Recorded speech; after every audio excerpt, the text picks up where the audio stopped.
2022 বিশ্বকাপ ব্রাজিলের স্কোয়াডের দাম তখন প্রায় 1.5 বিলিয়ন ইউরো। মাঠেও নেমেছিলেন তারা ফেভারিট হিসেবে, অথচ কোয়ার্টার ফাইনালে ক্রোয়েশিয়ার কাছে টাইব্রেকারে হেরে বিদায় নিতে হলো। মাঠের বাইরে নেইমারের সেই অঝোরা কান্না আমাদের সবারই মনে আছে।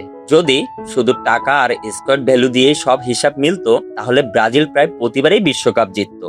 দামি স্কোয়াড থাকলেই যে বিশ্বকাপ জেতা যায় না, তার সবচেয়ে বড় প্রমাণ ইংল্যান্ড। প্রায় প্রতিবারই তাদের দলে পরিপূর্ণ থাকে সুপারস্টারে, অথচ গত 6 দশকে তারা একবারও ট্রফির ছোঁয়া তো দূরের কথা, ফাইনালেও নিয়মিত হতে পারেনি। বর্তমান ব্রাজিল দলেও রিয়াল মাদ্রিদ বা বার্সেলোনার মতো ক্লাবের গ্লোবাল সুপারস্টাররা রয়েছে, কিন্তু প্রশ্ন হলো এদের একসুথায় গেথে যখন দল বানানোর চেষ্টা করা হয়, তখন আসলে কি ঘটে সেটা বুঝতে হলে আমাদের 2014 সালে 8 জুলাই ফেরত যেতে হবে। বেলো হরিজনদের সেই দুঃস্বপ্ন এড়িয়ে ব্রাজিলের ফুটবলের ময়নাতদন্ত করা অসম্ভব।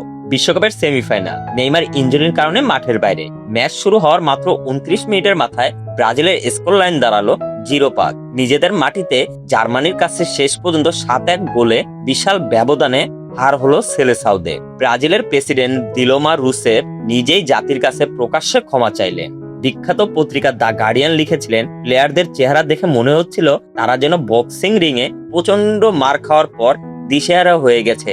এই হার দলটার মস্তিষ্কে এক গভীর ক্ষত তৈরি করে দিয়েছে, যাকে সাইকোলজিস্টরা বলেন কালটিভ ট্রামা বা সামষ্টিক মানসিক আঘাত। 2002 সালের বিশ্বকাপ জেতা সেই টিমের মতো অপরাজয় ভাবটা এখন আর নেই, বরং এখন তারা অনেক বেশি ভঙ্গু। তবে এই পতন শুরু হয়েছিল আরো আগে, ঠিক সেই জায়গাটিতেই যেখানে একসময় ব্রাজিলের জাদুকরী ফুটবলের জন্ম হতো। পেলে, রোনালদিনহো বা রোমারিও, এরা কেউ আধুনিক একাডেমিতে বড় হননি। তারা বড় হয়েছেন ফ্যাবেলায়, অর্থাৎ বস্তির গলিতে, যেখানে ফুটবলের কোনো ধরাবাঁধা নিয়ম ছিল না।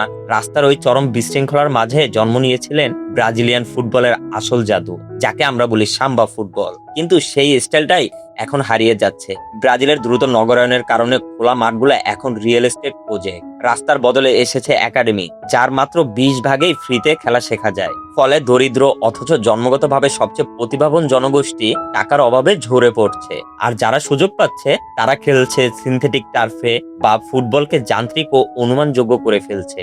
পাশাপাশি গত 2 দশকে ব্রাজিলের অর্থনৈতিক উন্নতি ও দারিদ্র্য হ্রাস পাওয়ার কারণে ফুটবল আর বস্তির বাচ্চাদের একমাত্র টিকিট টু এসকেপ বা মুক্তির পথ হিসেবে থাকেনি। 1970 বা 94 সালের সেই অদম্য ক্ষুধা আজকের দিনে খুঁজে পাওয়া বড্ড কঠিন। এদিকে ফুটবলের অভিভাবক সিবিএফ বা ব্রাজিলিয়ান ফুটবল কনফেডারেশন ব্যস্ত ছিল দুর্নীতিতে। 94 এর বিশ্বকাপ জয়ী রোমারিও সিবিএফ কে আখ্যা দিয়েছেন ফুটবলের ডাকাতদের আখড়া হিসেবে। 2015 সালের ফিফা গেট স্ক্যান্ডালে সিবিএফ এর 3 জন সাবেক প্রেসিডেন্টের বিরুদ্ধে চাঁদাবাজি, মানি লন্ডারিং ও ট্যাক্স জালিয়াতির প্রমাণ মেলে। যে ফেডারেশনের কাছে ফুটবলের উন্নয়নের চেয়ে পকেট ভারী করার জরুরি, তারা ভবিষ্যতে ভিত গড়ার চেয়ে বর্তমানকে বিক্রি করে দিতেই বেশি মনোযোগ দেবে, এটাই স্বাভাবিক। এর ফল যা হওয়ার তাই হয়েছে। গত কয়েক দশক ধরে ব্রাজিল 19 থেকে 20 বছর বয়সেই তাদের সেরা ট্যালেন্টদের পাঠিয়ে দিচ্ছে ইউরোপে। তারা ইউরোপিয়ান ট্যাকটিক্যাল ভাষায় ভাবতে শেখে। যখন তারা ব্রাজিলের জার্সি গায়ে জড়ায়, তখন তারা আক্ষরিক অর্থে ইউরোপিয়ান ফুটবলের প্রোডাক্ট। অথচ ব্রাজিল চেষ্টা করে তাদের নিয়ে খাঁটি ব্রাজিলিয়ান স্টাইলে খেলতে,